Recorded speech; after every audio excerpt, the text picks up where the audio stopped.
I think we can really celebrate the fact that the government understands that Britain is a nation of savers, and the more they invest, that'll be in their long-term benefit. And so I think I wouldn't just be critical. I think I really applaud that intention.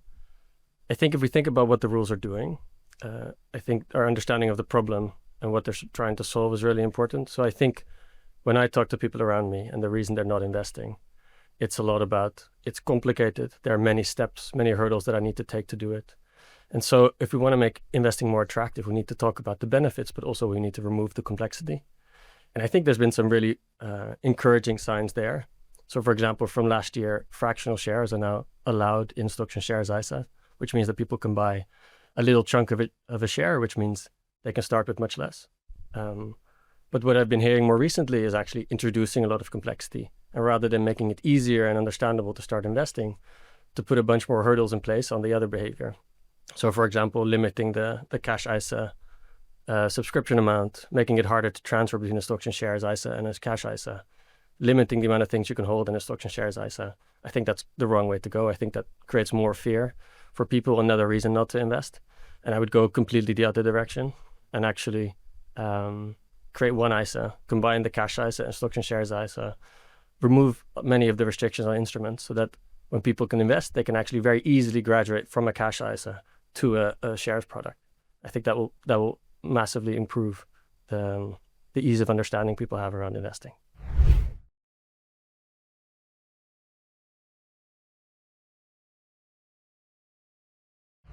I think the simplest answer is that your money works harder for you when it's in the market than when it's sitting in a savings account. And I think if we look historically, I think it's easiest to demonstrate this with a simple example. We did some research on what would happen if you want to save for, say, your child's education over a period of 18 years. And if you put that money into the UK stock market against putting it in a cash ISA over the last 10 years of returns. And what you learn is that over 18 years, you have to invest double in a cash ISA that you would in a Stocks and Shares ISA because the returns in the stock market are so much greater. So that means if you put £1,200 a year into an account, you end up with the same amount in the stock market than if you would put in $2,400 a year in savings accounts. And so that just shows that your money works much harder in the stock market. Now, that doesn't mean there's not a role for cash. The stock market has ups and downs, and therefore money that you need in the shorter term is much better placed in a savings account because there the returns are historically less, but at least they're much more stable. And that's what actually we see our customers do is they don't just either invest in the market in a Stocks and Shares ISA or in a savings account. They combine both because they have different goals and the different ways of investing are appropriate for the different goals that they have. So that's what's probably right for most people.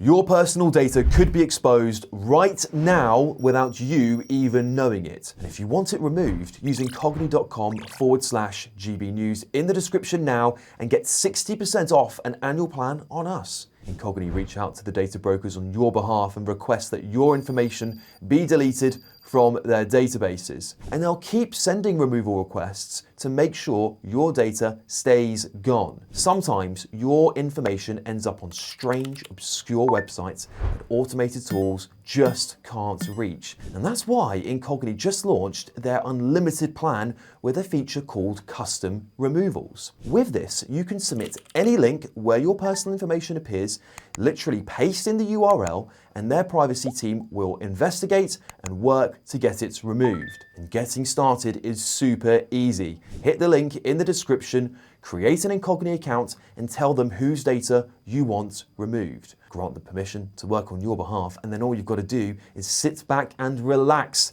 They'll keep you updated along the way. Incogni is totally risk-free for 30 days. If you try it, it's not for you, you'll get a full refund. So take back control of your personal data today with Incogni. Use our code GBNews at checkout via the link in the description and you'll get 60% off an annual plan.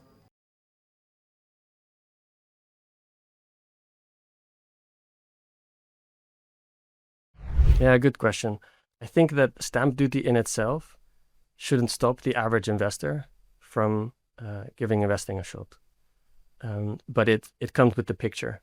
So if we believe that the reason people are not investing is because there are many reasons not to. This is just another reason, another thing I have to think about. And more importantly, another fee that I incur when I start investing.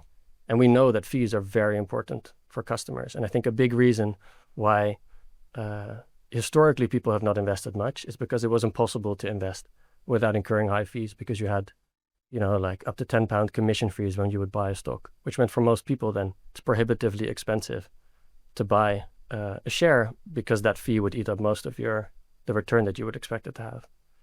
And so people care a lot about fees. At Lightyear, we also care a lot about fees, and therefore removing stamp duty would just remove another fee from the equation, making it that little bit easier for users to get started with investing. But I think the most important thing on that is to pick like an investing platform that doesn't burden you with fees that actually are probably more important, because in the end, stamp duty, if you buy an exchange traded fund that tracks the market, it doesn't really apply to you. And if you invest over the long run, the 0.5% stamp duty is quite low compared to the other fees you might incur or compared to the returns of the stock market.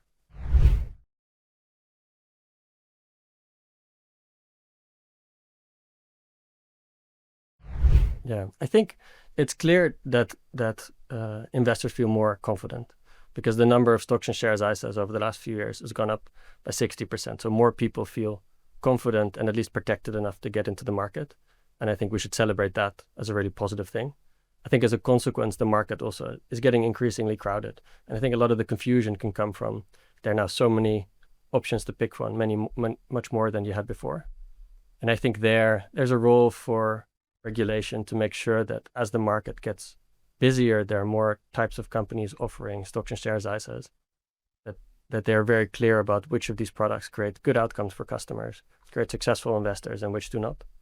So as an example, we've seen more of the companies that traditionally allow users to trade in very speculative, high-risk products, where the chance of loss is much greater, who now use stocks and shares ISAs as a way to draw in customers, kind of convince them first to do the sensible long-term investment, but then graduate them over to speculative products where they're really at risk of losing a lot of money. And we need to clearly, with rules, draw the line so that users are not confused, so that we build a nation of investors rather than kind of financial services comes a new place where a lot of gambling happens. I think that's really important.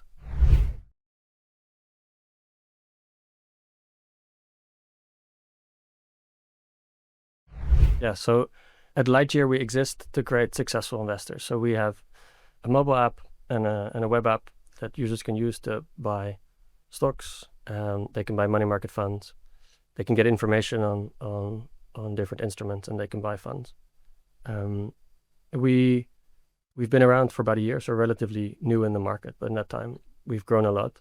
And so if people want to get invested in the market and they can handle kind of the short-term ups and downs of the stock market for that long-term return, we're a great place to get started. So last year we launched a few things that we think customers really loved. So we removed commissions from our stocks and shares ISA, which was really important because fees are a big hurdle when people think about investing. And so removing one of them is an important step towards making it easier for people to get started. We launched Lightyear AI because we saw that people wanted more information on the instruments that we were buying, more information on their portfolio. And so we use AI to generate kind of personalized notifications for customers on how their portfolio is doing, but also historically on how stocks moved up and down. And then lastly, we launched investment plans. There's a feature where we heard a lot that people that necessarily don't want to spend a lot of time managing their investments, but they want to come up with a plan and set it and then let it run by itself. And so investment plans make that possible. So you can set the set of instruments you want to buy, the cadence at which you want to buy them, and just let it run without having to spend too much attention on it. I think for the long-term investor, that's a great product. And so overall, these are kind of great ways for people that care about low cost, people that care about getting invested to get into the market with us.